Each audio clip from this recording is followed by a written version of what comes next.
ಎಲ್ರಿಗೂ ನಮಸ್ಕಾರ. Welcome back to mixed meal with Mahalakshmi YouTube channel. ಚಳಿಗಾಲದಲ್ಲಂತೂ ಸಂಜೆ ಆಯಿತು ಅಂದರೆ ಏನಾನ ಬಿಸಿ ಬಿಸಿಯಾಗಿ ಬೇಕು ಬೇಕು ಬೇಕು ಅನ್ನಿಸ್ತಾ ಇರುತ್ತೆ. ಮಕ್ಕಳಿರೋ ಮನೇಲಂತೂ ಕಂಪಲ್ಸರಿ ಮಾಡಲೇಬೇಕಾಗತ್ತೆ.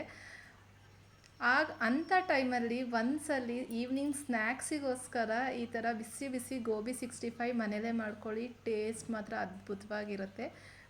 ಫಸ್ಟು ನಾನಿಲ್ಲಿ ಒಂದು ಫುಲ್ ಕಾಲಿಫ್ಲವರ್ ಅಂದರೆ ಹೂಕೋಸನ್ನ ತೊಗೊಂಡಿದ್ದೀನಿ.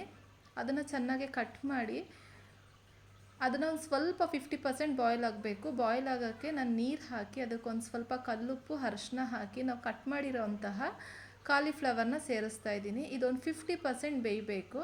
ನೋಡಿ ಬೆಂದಾಗಿದೆ, ನೀರೆಲ್ಲ ಫಿಲ್ಟ್ರ್ ಹಾಕಿ ತೋರಿಸ್ತಾ ಇದ್ದೀನಿ. ಇವಾಗ ಇದಕ್ಕೆ ಮ್ಯಾರಿನೇಟ್ ಮಾಡ್ಕೊಳ್ಳೋಣ. ಫಸ್ಟು ನಾನಿಲ್ಲಿ 1 ಟೇಬಲ್ ಸ್ಪೂನ್ ಆಗೋಷ್ಟು ಕಾಶ್ಮೀರಿ ರೆಡ್ ಚಿಲ್ಲಿ ಪೌಡ್ರು ಹಾಕ್ಕೊಂಡಿದ್ದೀನಿ. ಸ್ವಲ್ಪ ಕಾಳು ಮೆಣಸಿನ ಪುಡಿ ಹಾಕ್ಕೊಂಡಿದ್ದೀವಿ. ಸ್ವಲ್ಪ ಖಾರವಾಗಿ ಸ್ಪೈಸಿಯಾಗಿದ್ದರೆ ಚೆನ್ನಾಗಿರುತ್ತಲ್ವ. ಸೊ ಹಾಗಾಗಿ ಒಂದು ಅರ್ಧ ಟೇಬಲ್ ಸ್ಪೂನ್ ಆಗೋಷ್ಟು ಶುಂಠಿ ಬೆಳ್ಳುಳ್ಳಿ ಪೇಸ್ಟು, ಒಂದು ಅರ್ಧ ಟೇಬಲ್ ಸ್ಪೂನ್ ಆಗೋಷ್ಟು ಗರಂ ಮಸಾಲ, ಸ್ವಲ್ಪ ಉಪ್ಪು, ರುಚಿಗೆ ತಕ್ಕಷ್ಟು ಉಪ್ಪು ಹಾಕಿ ಯಾವುದೇ ಥರ ನೀರು ಹಾಕಬೇಡಿ, ಜಸ್ಟ್ ಹಾಗೆ ಡ್ರೈ ಆಗಿ ಮ್ಯಾರಿನೇಟ್ ಮಾಡಿ ಇಟ್ಕೊಳ್ಳಿ. ಇದೊಂದು 15 to 20 ಮಿನಿಟ್ಸ್ ಮ್ಯಾರಿನೇಟ್ ಆಗಬೇಕು. ಸೊ ಹಾಗಾಗಿ ಇದನ್ನು ಕಲಸಿಡೋಷ್ಟರಲ್ಲಿ ನಾವು ಹಿಟ್ಟನ್ನ ರೆಡಿ ಮಾಡ್ಕೊಳ್ಳೋಣ. ನೋಡಿ ಅದಕ್ಕೆ ಕಲಸಿಡ್ತಾ ಇದ್ದೀನಿ. ಇದನ್ನು ಕಲಸಿಟ್ಟು ಸೈಡಲ್ಲಿ ನೆಕ್ಸ್ಟು ಒಂದು ಬೌಲಿಗೆ 1 ಕಪ್ ಆಗೋಷ್ಟು ಮೈದಾ, 1/4 ಕಪ್ ಆಗೋಷ್ಟು ಕಾರ್ನ್ಫ್ಲವರ್ ಹಾಕ್ಕೊಂಡಿದ್ದೀವಿ. ಅಂದರೆ 4 ಟೇಬಲ್ ಸ್ಪೂನ್ ಮೈದಾ, 1-2 ಟೇಬಲ್ ಸ್ಪೂನ್ ಅರ್ಧ ತೊಗೊಬೇಕು. ಆಮೇಲೆ ಇದಕ್ಕೆ chilli powder, black pepper, garam masala, ರುಚಿಗೆ ತಕ್ಕಷ್ಟು ಉಪ್ಪು ಹಾಕ್ತಾಯಿದ್ದೀನಿ. ಚಿಲ್ಲಿ ಪೌಡ್ರು ನೋಡಿ ಹಾಕ್ಕೊಳ್ಳಿ. ಇದು ಸ್ವಲ್ಪ ಖಾರವಾಗಿದ್ರೇ ಚೆನ್ನಾಗಿರುತ್ತೆ. ಒಂದು ಅರ್ಧ ಟೇಬಲ್ ಸ್ಪೂನ್ ಆಗೋಷ್ಟು ಶುಂಠಿ ಬೆಳ್ಳುಳ್ಳಿ ಪೇಸ್ಟ್ ಹಾಕಿ ಚೆನ್ನಾಗಿ ಮಿಕ್ಸ್ ಮಾಡ್ಕೊಬೇಕು. ಸ್ವಲ್ಪನೇ ನೀರು ಹಾಕಿ ಕಲಿಸ್ಕೊಳ್ಳಿ. ತುಂಬ ತೆಳ್ಳಗೆ ಕಲಿಸ್ಕೊಂಡ್ರೆ ಕೋಟಿಂಗ್ ಚೆನ್ನಾಗಾಗಲ್ಲ. ದೋಸೆ ಬ್ಯಾಟರ್ ಬರುತ್ತೆ ನೋಡಿ, ದೋಸೆ ಹಿಟ್ಟಿನ ಅದಕ್ಕೆ ಕಲಿಸ್ಕೊಬೇಕು. ಸ್ವಲ್ಪನೇ ನೀರು ಹಾಕ್ಕೊಂಡು ಚೆನ್ನಾಗಿ ಕಲಿಸ್ಕೊಬೇಕು. ಎಲ್ಲೂ ಗಂಟಿರಬಾರ್ದು, ಆ ಥರ ಕಲಿಸ್ಕೊಬೇಕು. ತೋರಿಸ್ತಾ ಇದ್ದೀನಿ ನೋಡಿ, ಇಲ್ಲಿ ಇಷ್ಟು ಆದರೆ ಸಾಕಾಗುತ್ತೆ. ಈ ಕನ್ಸಿಸ್ಟೆನ್ಸಿ ಕರೆಕ್ಟಾಗಿರುತ್ತೆ. ಇವಾಗ ಮ್ಯಾರಿನೇಟ್ ಮಾಡಿರೋವಂತಹ ಗೋಬಿ ಪೀಸ್ಗಳೆಲ್ಲ ಇದಕ್ಕೆ ಹಾಕ್ಕೊಂಡು ಎಣ್ಣೆಗೆ ಬಿಡಬೇಕು.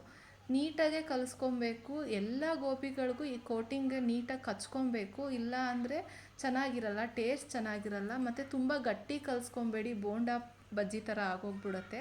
ಲೈಟಾಗಿ ಕೋಟಿಂಗ್ ಇರಬೇಕು. ಲೈಟಾಗಿ ಕೋಟಿಂಗ್ ಇದ್ದರೆ ತಿನ್ಬೇಕಾದ್ರೆ ಕ್ರಿಸ್ಪಿಯಾಗಿರುತ್ತೆ. ಸೊ ಇಲ್ಲಿ ನೋಡ್ತಾ ಇದ್ದೀರಾ ಲೈಟಾಗಿ ಕೋಟ್ ಆಗಿದೆ. ಇವಾಗ ಈ ಕಡೆ ಎಣ್ಣೆನೂ ಕಾಯಕ್ಕಿಟ್ಟಿದ್ದೆ, ಎಣ್ಣೆನೂ ಕಾದಿದೆ. ಇವಾಗ ಕಲಸಿರೋಂತಹ ಗೋಬಿ ಪೀಸ್ಗಳನ್ನ ಬಿಡ್ತಾಯಿದ್ದೀನಿ. ಒಂದೊಂದೇ ಬಿಡ್ತಾಯಿದ್ದೀನಿ, ಆದರೂ ಕಚ್ಕೊಂಡ್ಬಿಡುತ್ತೆ. ಆಮೇಲೆ ಬೇಯಿಸ್ತಾ ಬಿಡಿಸ್ಕೊಂಡ್ರೆ ಸಾಕಾಗುತ್ತೆ. ಇದನ್ನು ಹೈ ಫ್ಲೇಮಲ್ಲೇ ಬೇಯಿಸ್ಕೊಳ್ಳಿ, ಲೋ ಫ್ಲೇಮಲ್ಲಿ ಏನು ಬೇಡ, ಹೈ ಫ್ಲೇಮಲ್ಲೇ ಬೇಯಿಸ್ಕೊಂಡ್ರೆ ಚೆನ್ನಾಗಿರುತ್ತೆ. ಮತ್ತು ಎರಡೂ ಕಡೆನೂ ಕರೆಕ್ಟು ಒಳ್ಳೆ ಹದದಲ್ಲಿ ಬೇಯಿಸ್ಕೊಬೇಕು. ನೋಡಿ ಇಷ್ಟು ಆಗಿದ್ರೆ ಸಾಕು.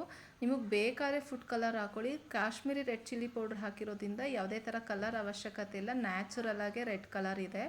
ಇದನ್ನು ನಾನು ಎರಡೂ ಕಡೆ ಬೇಯಿಸ್ಕೊಂಡು ಇದನ್ನು ತೆಗಿತಾ ಇದ್ದೀನಿ.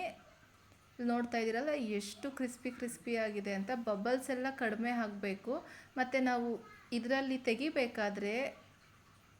ಗೋಬಿನ ತೆಗಿಬೇಕಾದ್ರೆ ಇದಕ್ಕೆ ಸೌಟಿಗೆ ಕರ ಅಂತ ಕ್ರಿಸ್ಪಿನೆಸ್ ಸೌಂಡ್ ಕೇಳಿಸ್ಬೇಕು. ಹಾಗಾದರೆ ಇದು ಪರ್ಫೆಕ್ಟಾಗಿ ಒಳ್ಳೆ ಹದದಲ್ಲಿದೆ ಅಂತ.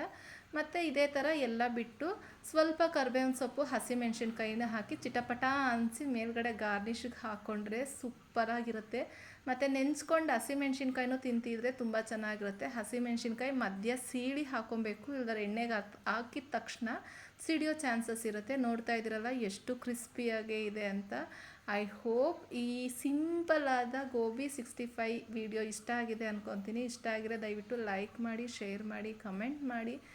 ಸಬ್ಸ್ಕ್ರೈಬ್ ಆಗಿಲ್ಲ ಅಂದರೆ ಪ್ಲೀಸ್ ನನ್ನ ಚಾನಲ್ನ ಸಬ್ಸ್ಕ್ರೈಬ್ ಮಾಡಿಕೊಂಡು ಹೊಸಬ್ರಿಗೆ ಸಪೋರ್ಟ್ ಮಾಡಿ ಅಂತ ಕೇಳ್ಕೊತಾ ಇದ್ದೀನಿ. ಇದೇ ಥರ ಸಿಂಪಲ್ ಆ್ಯಂಡ್ ಟೇಸ್ಟಿ ರೆಸಿಪಿಗಾಗಿ ನಮ್ಮ ಚಾನಲ್ನ ವಾಚ್ ಮಾಡಿ. Keep supporting. ಇದೇ ಥರ ಸಿಂಪಲ್ ರೆಸಿಪಿಯೊಂದಿಗೆ ಮತ್ತೆ ಸಿಗ್ತೀನಿ. Thank you for watching. Bye.